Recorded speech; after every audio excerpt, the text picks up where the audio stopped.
విష్ణువు కూడా యుద్ధంలోకి రావటంతో రాక్షసులు మొదట్లో కొంచెం జంకిన ఇంతలోనే పుంజుకొని మళ్ళీ విజృంభించేశారు.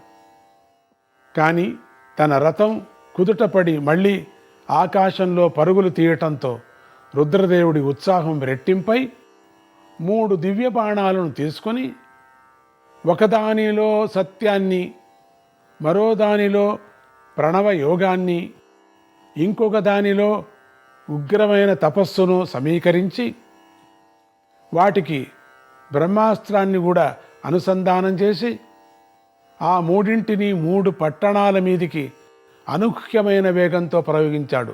ఒక్కటే పర్యం. రుద్ర తేజస్సుతో నిండిన ఆ 3 బాణాలు తగిలేసరికి 3 వింధ్యా పర్వతాలలాగా వెలుగుతున్న ఆ త్రిపురాలు 3 ముక్కలు ముక్కలుగా పగిలిపోయాయి. ధూళిగా నేల మీదకు రాలాయి. ఆ ధూళి కూడా నేల మీద పడకుండా దగ్ధమైపోయాయి.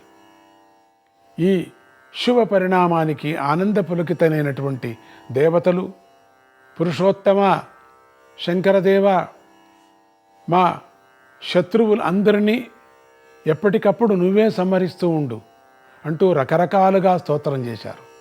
శంకర భగవానుడు వినయం వల్ల ఆ స్తోత్రాలకు పొంగిపోకుండా బ్రహ్మదేవుడితోనూ ఋషులతోనూ కలిసి ఈయన ధర్మస్వరూపుడై నా రథాన్ని నిలబెట్టబట్టి గదా నేను గెలిచాను అంటూ శ్రీహరినే స్తుతించాడు. జనమేజయ, ఈ విధంగా హరిహరులు ఇద్దరూ కలిసి త్రిపురాసురులను భస్మీపటలం చేసిన వృత్తాంతాన్ని నీకు వివరించాను. ఇక్కడితో హరివంశ పర్వంలో నేను చెప్పదలుచుకున్న విషయాలు ముగింపుకొస్తున్నాయి. ఇక హరివంశ ప్రాశస్త్యాన్ని, హరివంశ శ్రవణ ఫలితాను ఈ వివరించే ముందు ఇప్పటి వరకు నీకు ఏ ఏ విషయాలు చెప్పానో ఒకసారి సింహావలోకనం చేస్తాను. జనమేజయ, మొదట్లో నువ్వు వృష్టి వంశీయుల వంశ వివరణాలు విస్తారంగా చెప్పమని అడిగావు. దానికి సమాధానం చెబుతూ నేను మున్ముందుగా ఆది ప్రకృతి నుంచి మొట్టమొదటి సృష్టి ఎలా జరిగిందో, ఆ తర్వాత పంచభూత సృష్టి ఎలా జరిగిందో సంగ్రహంగా వివరించాను. తర్వాత దుష్టుడైన వేణుడికి సత్పురుషుడైన పృథు చక్రవర్తి జన్మించిన కథను, తర్వాత మనువు యొక్క వివరాలను చెప్పి అక్కడి నుంచి వైవస్వత మనువు యొక్క వంశాన్ని వివరంగా చెప్పాను. అందులో భాగంగానే దుందుమారుని కథను, గాలవుడి కథను కూడా చెప్పాను. ఆ తరువాత వైవస్వత వంశంలోంచి పుట్టిన ఇక్ష్వాకు వంశాన్ని వివరించాను. ఆ సందర్భంలోనే పితృదేవతల ఉత్పత్తి, శ్రాద్ధ విధానాల ఉత్పత్తి, చంద్రబుధుల ఉత్పత్తి అనే వాటిని చెప్పాను.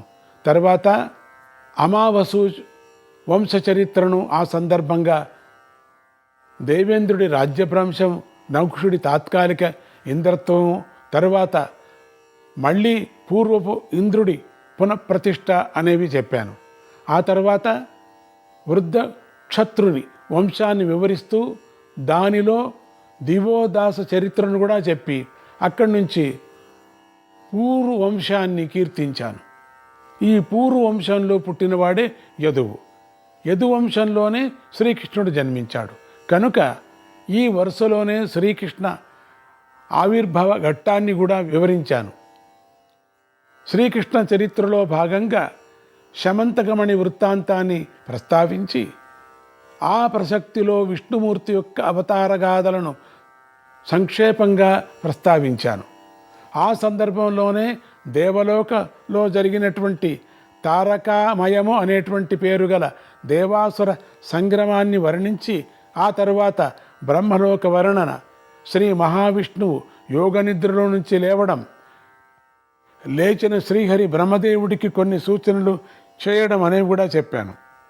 ఆ తర్వాత భూభారాన్ని మోయలేక భూదేవి వచ్చి శరణాగతి చేయడం, అప్పుడు శ్రీహరి యొక్క ఆజ్ఞ వల్ల దేవతలు అంతా తమ తమ అంశాలతో భూమి మీద విశేషించి మధురలో అవతరించడం, ఆ తర్వాత నారదుడి సందేశంతో షడ్గర్భులు అనేటువంటి రాక్షసులను యోగమాయకు స్వాధీనపరచడం అనే విషయాలు కూడా చెప్పాను. ఆ సందర్భంలోనే మహర్షులు చేసిన ఆర్యాస్తుతిని చెప్పాను. ఆ తర్వాత మధురలో శ్రీకృష్ణుడు జన్మించడం, అక్కడి నుంచి నందగోకులానికి వెళ్ళడం, అక్కడ తన బాల్య దశలోనే షటకాసురుణ్ణి, పూతనా రాక్షసిని వధించడం, జంట మధ్య చెట్లుగా పుట్టిన గంధర్వులకు శాప విమోచనం చేయటం, వృకాసుర సంహారం అనేవి చెప్పాను. ఆ తరువాత నందగోకులం వారు బృందావనానికి మకాం మార్చడం, వర్షాకాల వర్ణన యమునలోని కాళిందీ మడుగులో శ్రీకృష్ణుడు కాళీయ సర్పానికి గర్వభంగం చేయటం, ధేనుకాసురుణ్ణి, ప్రలంబాసురుణ్ణి సంహరించడం అనేవి వర్ణించాను. విస్తారంగా చెప్పుకొచ్చాడు చూడండి. అకస్మాత్ మనం ఏమైనా వినకపోతే అక్కడక్కడ ఇది మాత్రం చదువుకుంటే చాలు. ఆ తర్వాత శరత్కాల వర్ణన చేసి గోవర్ధనగిరి యాగాన్ని వివరించి, శ్రీకృష్ణుడు గోవర్ధన పర్వతాన్ని ఒంటి చేత్తో పైకి ఎత్తటాన్ని కూడా దేవేంద్రుడు వచ్చి గోవిందుడికి పట్టాభిషేకం చేయటాన్ని కూడా వర్ణించి, ఆ తరువాత బాల శ్రీకృష్ణుడు చేసిన రాసక్రీడాలీలను వివరించాను. ఆ తర్వాత అరిష్టాసుర సంహారం చెప్పాను.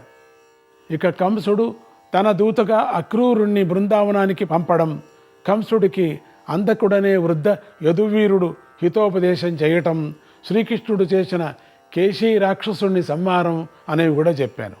ఆ తర్వాత దూతగా వచ్చిన అక్రూరుడు శ్రీకృష్ణ బలరాములను తీసుకొని మధురకు ప్రయాణం కావటం, ఆ దారి మధ్యలో అక్రూరుడికి నాగలోక సందర్శనం, తరువాత ఆ మధురానగరంలో శ్రీకృష్ణుడు చేసిన ధనుర్భంగ కథ చెప్పి, ఆ తర్వాత శ్రీకృష్ణ బలరాముల సంహారం కోసం కంసుడు వేసిన ప్రణాళికలు, వాటికి ఫలితంగా శ్రీకృష్ణ బలరాములు కువలయ పీడము అనేటువంటి ఏనుగుని, చాణూర ముష్టికులు అనేటువంటి మల్లయుద్ధ వీరులను సంహరించడం అనేవి కూడా నేను చెప్పాను. ఆ తర్వాత శ్రీకృష్ణుడు ఒంటరిగా కంస సంహారం చేయటం, ఆ తర్వాత కంసుడి భార్యల విలాపం, ఆ తర్వాత శ్రీకృష్ణుడు ఉగ్రసేన మహారాజుకు పట్టాభిషేకం చేసి తన యాదవ బంధువులందరినీ ఓదార్చడం అనేవి కూడా చెప్పాను. అప్పుడు శ్రీకృష్ణ బలరాములు ఇద్దరూ గురుకుల వాసానికి వెళ్ళటం, అక్కడ విద్యలు అభ్యసించి వెనక్కి తిరిగి రావటం, జరాసంధుడు మధురా నగరాన్ని ముట్టడించటం, జరాసంధుడు పరాజయం పొంది వెనక్కిపోవటం, ఆ సందర్భంలో వికద్రువు అనేటువంటి యాదవ వీరుడు మధురానగర రక్షణ కోసం కొన్ని సలహాలు చెప్పటం, దానికి ఫలితంగా బలరామకృష్ణులు ఇద్దరూ ఒంటరిగా మధురను వదిలిపెట్టి అరణ్య సంచారం చేస్తూ ఒకచోట పరశురాముణ్ణి దర్శించటం, ఆయన సేవలు అందుకొని ఆయన సలహా మేరకే వారిద్దరూ గోమంతక పర్వతం ఎక్కడం, ఆ తర్వాత బలరామకృష్ణులు శృగాల మహారాజును సంహారం చేసి మధురా నగరానికి తిరిగి రావడం అనేవి కూడా చెప్పాను. ఆ తర్వాత ఒకసారి బలరాముడు బృందావనానికి వెళ్ళటం, అక్కడ తన నాగలి పోటుతో యమునా నది దారి మళ్లించడం చెప్పి, ఆ తర్వాత యాదవుల మధురా నగరం నుంచి ద్వారకకు వెళ్ళిపోవడం, అక్కడ శ్రీకృష్ణుడు ఉపాయంగా కాలయవనుడిని సంహరించడం అనేవి చెప్పాను. అక్కడే ద్వారకానగర నిర్మాణ విశేషాలు కూడా చెప్పాను. ఇక శ్రీకృష్ణుడు ద్వారకానగరంలో ఉండగా రుక్మిణీ స్వయంవరం జరగటం, శ్రీకృష్ణుడు రుక్మిణీదేవిని ఆమె కోరిక ప్రకారమే అపహరించుకురావటం, రుక్మిణీ కళ్యాణం తర్వాత బలరాముడి చేతిలో రుక్మీ సంహారం, ఆ తర్వాత కొంచెం దూరం పోయాక ఆ బలరాముడే ప్రద్యుమ్నుడికి ఆఖ్నిక స్తోత్రాన్ని ఉపదేశించడం, ఆ సందర్భంలోనే బలరాముడి మహత్వ వివరణ మొదలైనవి చెప్పాను. ఆ తర్వాత శ్రీకృష్ణుడు నరకాసుర సంహారం చేసి స్వర్గలోకం నుంచి పారిజాత వృక్షాన్ని తీసుకురావటం, ఈలోగా దేవేంద్రుడు ద్వారకా నగరాన్ని మరింత సుందరంగా పునర్నిర్మాణం చేయటం, ఆ నూతన ద్వారకా నగరంలోకి, అక్కడి నూతన సభామంటపంలోకి శ్రీకృష్ణుడి యొక్క ప్రవేశం మొదలైనవన్నీ నేను వివరించాను. ఆ తర్వాత నారదుడు వినిపించిన సందేశం, ఆ సందర్భంలోనే మళ్ళీ కొన్ని వృష్టి వంశశాఖల వివరణ చెప్పాను. ఆ తర్వాత శ్రీకృష్ణుడు షట్పురాలను నిర్మూలించడం, షట్పురాలు అంధకాసురుణ్ణి సంహరించడం అనేవి చెప్పాను. ఆ తర్వాత శ్రీకృష్ణుడి సముద్రకీడ వినోదం, ఆ సందర్భంగా యదువీరుల అందరి సంగీత నృత్య క్రీడలు, అదే సందర్భంలో శ్రీకృష్ణ సంకల్పానుసారంగా చాలికుడు అనేటువంటి గంధర్వుడు స్వర్గలోకం నుంచి వచ్చి యాదవులకు నూతన సంగీత రీతులను నేర్పడం అనేవి చెప్పాను. ఈ గందరగోళంలోనే ద్వారకా నగరంలో ఇంట్లోనే ఉండిపోయినటువంటి భానుమతి అనే కన్యను నికుంభుడు అనే రాక్షసుడు ఎత్తుకుపోవటం, ఆ తర్వాత శ్రీకృష్ణపుత్రుడైన ప్రద్యుమ్నుడు శంబరాసురుణ్ణి సంహరించడం అనేవి చెప్పాను.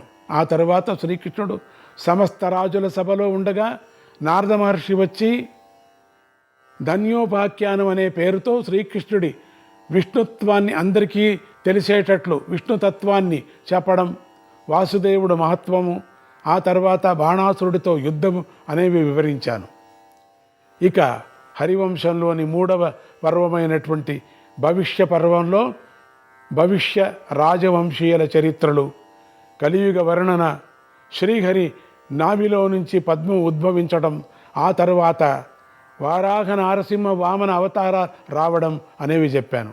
ఆ తర్వాత శ్రీకృష్ణుడి యొక్క కైలాసయాత్ర, శివకేశవుల అభేద ప్రశంస, తరువాత పౌండ్రికుడి సంహారము, అలాగే హంసడింబికల సంహారం అనేవి కూడా చెప్పాను. ఇవన్నీ అయ్యాక శంకర భగవానుడు చేసిన త్రిపురాసుర సంహారాన్ని వివరించి ఇప్పుడు ఈ కథ సింహావలోకనాధ్యాయాన్ని నీకు ఉపదేశిస్తున్నాను. జనమేజయ, వృత్తాంతం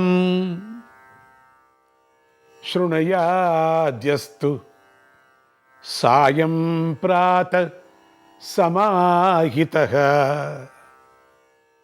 సయాతి వైష్ణవం ధామ లబ్ధకామః కురుద్వః. ఈ హరివంశ వృత్తాంత సంగ్రహాధ్యాయము ధన్యత్వాన్ని కలిగిస్తుంది, కీర్తిని కలిగిస్తుంది, ఆయుష్యాన్ని వృద్ధి పొందిస్తుంది, భుక్తిని ముక్తిని కూడా ప్రసాదిస్తుంది. అటువంటి ఈ అధ్యాయాన్ని ఎవరైతే పొద్దున సాయంత్రము ఏకాగ్ర బుద్ధితో పారాయణ చేస్తారో లేక వింటారో వారు విష్ణులోకానికి చేరుతారు, వాళ్ళ కోరికలన్నీ తీరుతాయి. ఇది విన్న జనమేజయుడు వైశంపాయన మహర్షి ఈ హరివంశం మొత్తాన్ని శ్రవణం చేస్తే వచ్చే ఫలితమేమిటి, ఈ శ్రవణం తర్వాత చేయవలసిన దానాలు ఏమిటి, ఈ వివరాలు చెప్పండి అని అడిగాడు. వైశంపాయనుడు తన కథనాన్ని ఇలా కొనసాగించాడు. జనమేజయ, ఈ హరివంశాన్ని అమూలాగ్రంగా వింటే మనోవాక్కాయలతో చేసిన పాపాలన్నీ పటాపంచలైపోతాయి. విష్ణుభక్తి పూర్ణుడై ఈ హరివంశాన్ని వింటే 18 పురాణాలు విన్న మొత్తం ఫలం వచ్చేస్తుంది. ఇందులో సందేహమే లేదు. ఈ హరివంశంలో ఒక్క శ్లోకం కానీ, దానిలో సగం కానీ, దానిలో సగం కానీ శ్రద్ధగా విని అర్థం చేసుకుంటే విష్ణులోకం వస్తుంది. కానీ కలియుగంలో ఈ హరివంశ శ్రవణ భాగ్యం కలగడం చాలా చాలా దుర్లభం. పుత్ర సంతానం కావాలని కోరుకునే స్త్రీలు శ్రీహరి కీర్తిని ప్రకటింపజేసేటువంటి ఈ హరివంశాన్ని తప్పక వినాలి.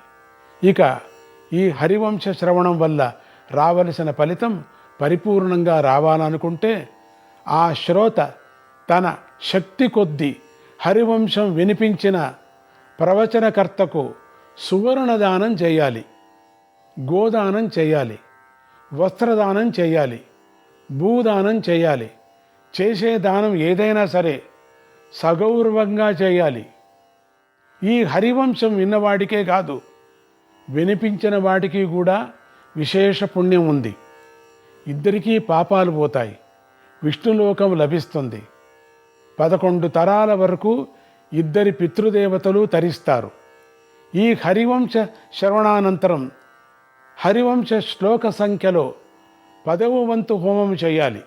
ఇదం మయా తే పరికీర్తితం మహత్ శ్రీకృష్ణ మహాత్మ్యమపారమద్భుతం